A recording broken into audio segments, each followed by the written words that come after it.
అధ్యక్ష చంద్రబాబు నాయుడు గారికి నిజంగా ఇన్సైడర్ ట్రేడింగ్ అంటే కూడా ఏమిటో తెలియదు.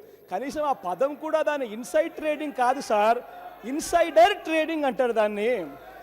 కనీసం ఆ భాష అన్నా నేర్చుకోండి, దాని మీనింగ్ అన్నా తెలుసుకోండి. అధ్యక్ష అక్కడ సమస్య ఏంటంటే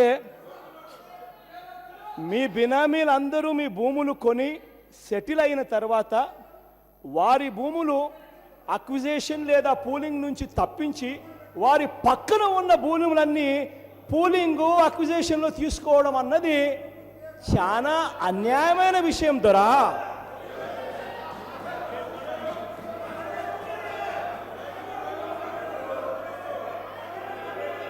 అధ్యక్ష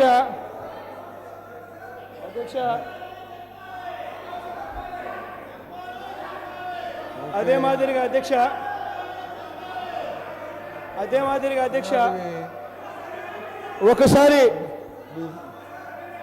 ఒకసారి మీ మేనిఫెస్టోను కూడా ఒక్కసారి చూస్తే, మీ మేనిఫెస్టోలో అధ్యక్ష చంద్రబాబు నాయుడు గారు ఎన్నికలకు పోకముందు ఇచ్చిన మేనిఫెస్టో అధ్యక్ష,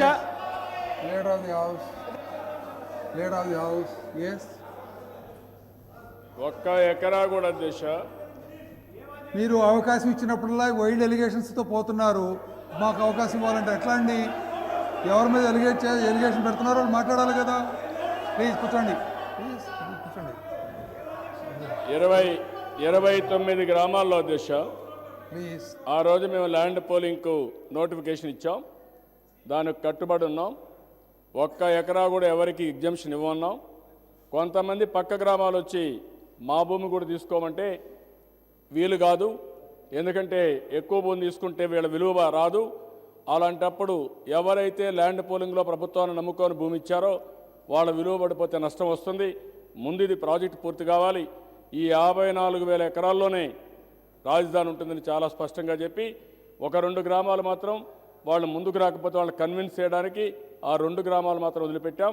అక్కడవన్నీ ల్యాండ్ పోలింగ్లో తీసుకుంటాం, లేకపోతే ల్యాండ్ అక్విజిషన్లో తీసుకుంటాం ఆ రోజు చెప్పి ముందు పోయాం అధ్యక్ష. ఇక్కడ చూస్తే నెక్కల్లో అధ్యక్ష, తుళ్ళూరు మండలంలో గుమ్మ పుష్పతి ఎంపీటీసీ వైఎస్ఆర్ కాంగ్రెస్ అధ్యక్ష 2 ఎకరాల 34 సెంట్లు ఇచ్చారు అధ్యక్ష. అదే మరి మండం తుళ్ళూరులో పిల్లి బాలమ్మ, పిల్లి జోజి 0.5 సెంట్లు ఇచ్చారు అధ్యక్ష. ఇంకో పక్క అధ్యక్ష నెక్కల్లో గుమ్మ శ్రీనివాసరావు 1 ఎకరా 69 సెంట్లు ఇచ్చారు అధ్యక్ష. అంటే ఈవెన్ వైఎస్ఆర్ కాంగ్రెస్ వాళ్ళు కూడా ల్యాండ్ పోలింగ్లో భూమి ఇచ్చారు. మీకు అక్కడ కొంతమంది ఓట్లు వేశారు, మొన్న తక్కువ వేసి ఉండదు కానీ ఓట్లు వేశారు. అలాంటి వాళ్ళకు కూడా అన్యాయం జరిగేట్టుగా దుర్మార్గమైన కార్యక్రమం మీరు చేపట్టారంటే ఎంత బాధాకరం అధ్యక్ష. నేను ఇప్పుడు మళ్ళీ అడిగాను, చెప్పాను, మీకు ఈ విషయాలన్నీ చెప్పాను.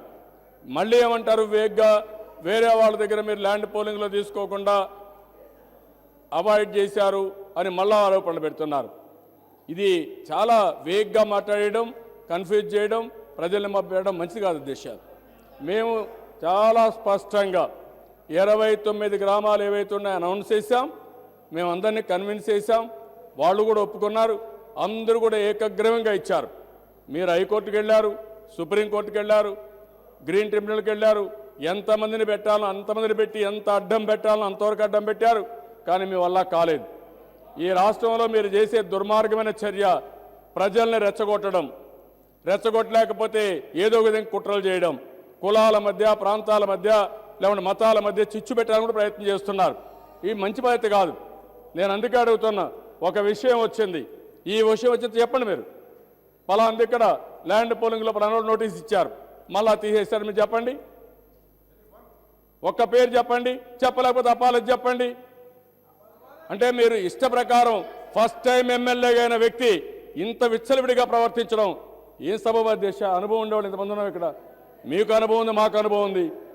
సభా సాంప్రదాయం ఇది, సభా హుందాతనం ఇది, ఇది ఒక పద్ధతి. ఇది ఇష్టానుసారంగా మాట్లాడడం, ఇష్టానుసారంగా చేయడం, లేదంటే ఆరోపణలు పెట్టినప్పుడు ఒక బాధ్యత ఉంటుంది, బాధ్యత లేకుండా ఆరోపణలు చేయడం ఇది మంచి పద్ధతి కాదు అధ్యక్ష. ఇప్పటికైనా సరే ఒక బాధ్యత ప్రవర్తించండి, వాస్తవాలు చెప్పండి, నేను యాక్షన్ తీసుకుంటానని చెప్పాను. ఒకవేళ ఎవరైనా సరే ల్యాండ్ పోలింగ్లో మేము నోటీస్ ఇచ్చి అవాయిడ్ చేస్తుంటే వాళ్ళ పేరు చెప్తే వాళ్ళపైన కూడా యాక్షన్ తీసుకుంటాను. నేను చాలా స్పష్టంగా ఉన్నాం. ఒక్కరిని చూపించిన యాక్షన్. మీ ఉద్దేశం ఏంటయ్యా? రాజధాని రాకూడదని మీ ఉద్దేశం, అక్కడ ఉండే రైతులకు అన్యాయం చేయాలని మీ ఉద్దేశం. దానికోసం మీరు ప్రయత్నం చేస్తున్నారు. దానికోసం ప్రయత్నం చేస్తూ ఎన్నోసార్లు రాజధాని మేము ఫౌండేషన్ వేస్తే మీ ఇంటికి మా మంత్రులు వస్తే ఇక్కడే శ్రీనివాసులు ఉన్నారు, వీళ్ళు వస్తే మీ నాయకుడు ఇంటర్వ్యూ కూడా ఇవ్వని నాయకుడు రాజధాని పైన మీకు ఏమాత్రం మమకారం ఉందో అర్థం చేసుకోండి అయ్యా. ఇదే మీ నీతి. మీకు రాజధాని పైన వ్యతిరేకత ఉందని ఆ రోజు నుంచి అర్థం కాలేదు. మీకు ఒక పద్ధతి లేదు. పద్ధతి లేని రాజకీయాలు చేస్తూ మళ్ళా కూడా మాట్లాడతారు మీరు ఇక్కడ. అంటే ఈరోజు మీరు ఒక రాజకీయ ముసుగులో ఇంత నీచంగా ప్రవర్తిస్తారా మీరు? నేను అడుగుతున్న బాధతో అడుగుతున్నా, ఆవేదనతో అడుగుతున్నా. అధ్యక్ష, నన్ను నమ్ముకొని 34,000 ఎకరాలు ఒక్క పైసా లేకుండా రైతులు ఇచ్చారు అధ్యక్ష. ప్రపంచంలో ఎక్కడా జరగకుండా ప్రజాస్వామ్యంలో ఇక్కడ జరిగితే మీరు కుట్రమంతారని అడుగుతున్నా మిమ్మల్ని. ఇది న్యాయమని మిమ్మల్ని అడుగుతున్నా. ఈ రాష్ట్ర ప్రజానీకం ఆలోచించాలి. ఇలాంటి వాళ్ళని అపోజిషన్గా ఎన్నుకుంటే ఈ రాష్ట్రం ఏమవుతుందో ఒకసారి ఆలోచించమని ప్రజలు కోరుతున్నా. బాధతో చెప్తున్నా, ఆవేదనతో చెప్తున్నా. ఏంటి సార్ ఇవన్నీ? ఇంత దారుణం ఏంటండి? నీతిమాలిన రాజకీయం. ₹1 ఖర్చు పెట్టామంటే ప్రభుత్వ డబ్బులు ల్యాండ్ పూలింగ్లో స్కాండల్ జరిగిందండి. ఎవరు చెప్పారని ల్యాండ్ పూలింగ్లో స్కాండల్ జరుగుతుందని? వాళ్ళు అమ్ముకోమన్నాం, అమ్ముకుంటారు, ఇష్టం కొనుక్కుంటారు. మా మంత్రులపై చెప్పారు, పేరు చెప్పమన్నాను, చెప్పలేకపోయారు. దీనికంటే దౌర్భాగ్య రాజకీయం ఏముందో మీరే ఒకసారి ఆలోచించాల్సిందిగా మరొకసారి స్పీకర్ను కోరుతూ నేను ప్రజలకు వదిలిపెడుతున్నాను అధ్యక్ష. ప్రజలు ఆలోచించుకోవాలి. ఇలాంటి వారిని రాజకీయాల్లో పెడితే రాజకీయ ముసుగులో ఎన్ని దగాలు చేస్తారో ప్రజలు ఆలోచించుకోవాల్సిందిగా ప్రజలకు విజ్ఞప్తి చేస్తున్నాను అధ్యక్ష.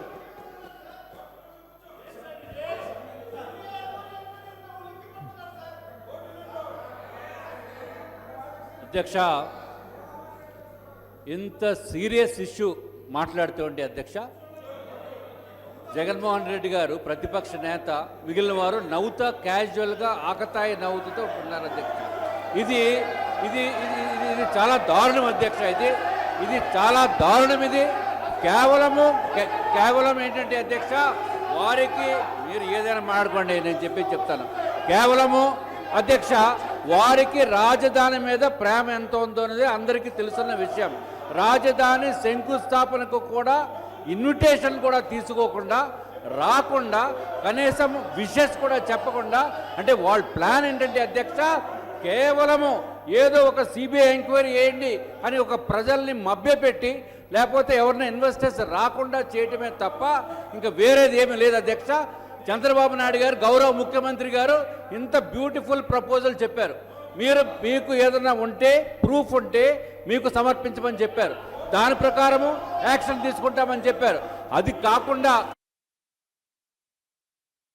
చెప్పడానికి కూడా ఇంత మంచి అవకాశాన్ని కూడా వినియోగించుకోకుండా మీరు ఇట్లా చేయటం అనేది, జగన్మోహన్ రెడ్డి గారు గౌరవ ప్రతిపక్ష నేత ఇట్లా చేయటం అనేది దౌర్భాగ్యం.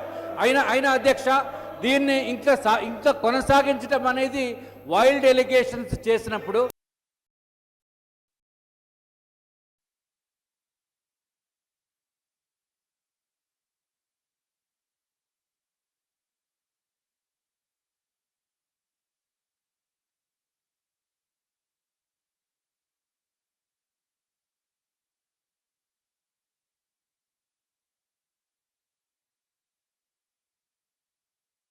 మీరు వేయండి ఎంక్వైరీ. అటువంటిది ఏమీ లేనటువంటి దాంట్లో సిబిఐ ఎంక్వైరీ మాట్లాడితే సిబిఐ ఎంక్వైరీకి అలవాటు అయిపోయి ఎంతసేపు సిబిఐ ఎంక్వైరీ ఇటుపక్క సిబిఐ ఎంక్వైరీ. తర్వాత అధ్యక్ష, ఇంకొక విషయం ఏంటంటే, విచిత్రం ఏంటంటే, న్యాయం కావాలని అడగవలసింది అధికార పక్షం. ఇక్కడ చెప్తున్నారు మాకు న్యాయం కావాలని. ఏంటి అధ్యక్ష ఇది? అధ్యక్ష, దీని గురించి ఇంకా ఫర్దర్గా చర్చించడం అనేది అనవసరం. ప్రజలందరికీ తెలుసు. దీని మీద చర్చించడం వేస్ట్ అధ్యక్ష, టైం వేస్ట్. మిగిలిన కార్యక్రమం కానివలసిందిగా మీ ద్వారా కోరుకుంటున్నాం అధ్యక్ష.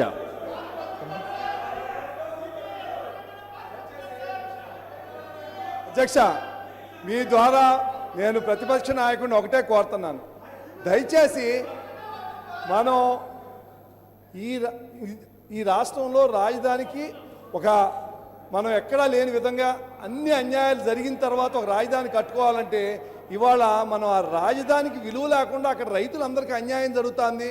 మనం చేసేది కరెక్టా కాదని ఆయన ఆలోచించుకోవాలి. రెండోది, నేను జగన్మోహన్ రెడ్డి గారికి మీ ద్వారా విన్నపం చేస్తున్నాను.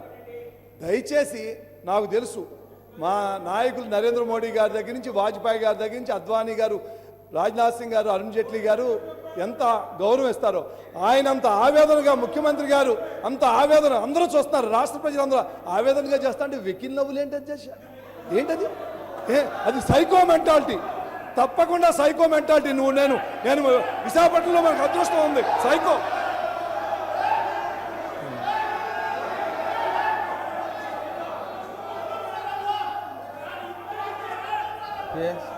రఘునాథరెడ్డి గారు.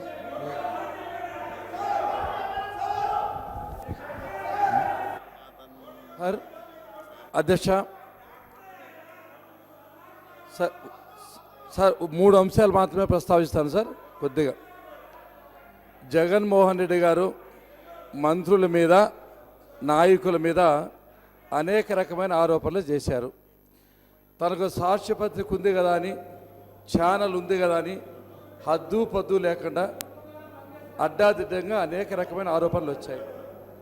మా గౌరవ ముఖ్యమంత్రి నారా చంద్రబాబు నాయుడు గారు చాలా చక్కగా స్పష్టంగా చెప్పారు, నీ దగ్గర ఆధారాలుంటే మా మంత్రుల మీద చర్యలు తీసుకుంటాము అని చెప్పడం జరిగింది. లేని పక్షంలో కనీసం చెప్పమని కూడా 2 చెప్పడం జరిగింది. నిజంగా జగన్మోహన్ రెడ్డి గారికి ధైర్యం ఉంటే, చిత్తశుద్ధి ఉంటే, ఆరోపణలు రుజువు చేస్తే ఒక్క నిమిషం కూడా వేస్ట్ చేయము. ఇక్కడే ఈ ప్రతిష్టాత్మక శాసనసభలోనే రాజీనామా ఇచ్చేదానికి మా సార్ సిద్ధంగా ఉన్నాం. లేని పక్షంలో ఆయన క్షమాపణ చెప్పాలంటే బేసిజం లేకోకుండా, అంత ధైర్యం లేని వ్యక్తి అధ్యక్ష ఒక పార్టీని ఎలా నడపగలరో ఆలోచన చెప్పిన అధ్యక్ష. దీనికైనా దానికైనా నిలబడకపోతే ఈ రోజు తేలాలి అధ్యక్ష. అంతేకాదు